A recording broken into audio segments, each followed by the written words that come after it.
আজকে আমি এসেছিলাম দৌলতপুর উপজেলার কড়ইতলার মেলাতে। তবে একটা অবাক বিষয় কি জানেন, মেলাটি যদিও কড়ইতলাতে, কিন্তু মেলাতে এসে আমি কোনো কড়ই গাছই খুঁজে পেলাম না। বিষয়টা অনেকটা হাস্যকর। অনেকে আবার প্রশ্ন করবেন আমি এত দূর কীভাবে মেলাতে গেলাম। আসলে খুব একটা দূর না, অনেকেই জানেন আমি বাগুননার্চি সরকারি প্রাথমিক বিদ্যালয়ের শিক্ষক। আর বাগুননার্চি হচ্ছে ঘিওর উপজেলার সবচাইতে শেষ গ্রাম। আর বাগুননার্চি স্কুল থেকে সামান্য কিছুটা দূরেই হচ্ছে দৌলতপুর উপজেলার শুরু, আর ঠিক সেখানেই হচ্ছে এই কড়ইতলা। আর আজকে যেহেতু কড়ইতলার মেলাতে চলে এসেছি, এই মেলা সম্পর্কে কিছু কথা আপনাদেরকে বলবো। লোকমুখে শোনা যায় মেলাটি বসে কড়ইতলাতে, কিন্তু এই যে দেখতে পাচ্ছেন এটা কিন্তু কড়ই গাছ না, এটি একটি বট পাকড় গাছ। মেলাতে যে আমি কিছু লোকের কাছে লোকমুখে শুনতে পেলাম এখানে আগে অনেক মোটা একটা কড়ই গাছ ছিল, আর সেই কড়ই গাছের কাছে এসে যার যা মনের ইচ্ছা সেগুলো বলে সুতা বেঁধে যেত।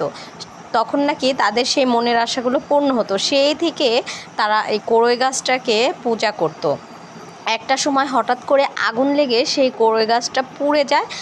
যদিও বা কড়ই গাছটা পুড়ে যায়, তবুও কিন্তু এই জায়গাটা তাদের পূজার স্থান হিসাবে থেকে যায়, এবং কড়ই গাছের সামান্য একটু গোড়া থাকে, সেই গোড়াতেই তারা পূজা শুরু করে। সেই উপলক্ষে প্রতি বছর এখানে 2 দিন মেলা হয়। একদিন হচ্ছে তারা যা বলল মালিক পক্ষের, আর একটা হচ্ছে বারোয়ারি। আমি বিষয়টা তেমন বুঝতে পারলাম না। তো আজকে এখানে মেলা ছিল, আবার 7 দিন পরে এখানে আবারও মেলা হবে। তো মানুষের বিশ্বাস, আসলে বিশ্বাসে অনেক কিছুই মেলে। তাদের যেহেতু বিশ্বাস, সেই বিশ্বাস থেকেই তারা এখানে পূজা করে, এবং সেই পূজা উপলক্ষে প্রতি বছর এখানে মেলা অনুষ্ঠিত হয়। তবে এই কড়ইতলার মেলার প্রধান আকর্ষণ কি জানেন? প্রধান আকর্ষণ হচ্ছে তালের শ্বাস। ছোট ছোট যে তালগুলো, সেই তালের শ্বাসই হচ্ছে এই মেলার প্রধান আকর্ষণ। কারণ মেলার প্রায় অধিকাংশটা জুড়েই শুধু তালের শ্বাস বিক্রি করছে।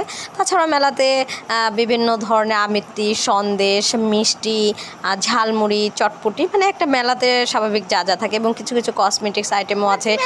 এরপর দেখলাম বাচ্চাদের জন্য ঘুড়িও বিক্রি করছে। তবে যাই হোক, মেলাটিতে তালই বেশি ছিল বলতে গেলে। আমার কাছে মনে হয়েছে যে এটি তালের মেলাই।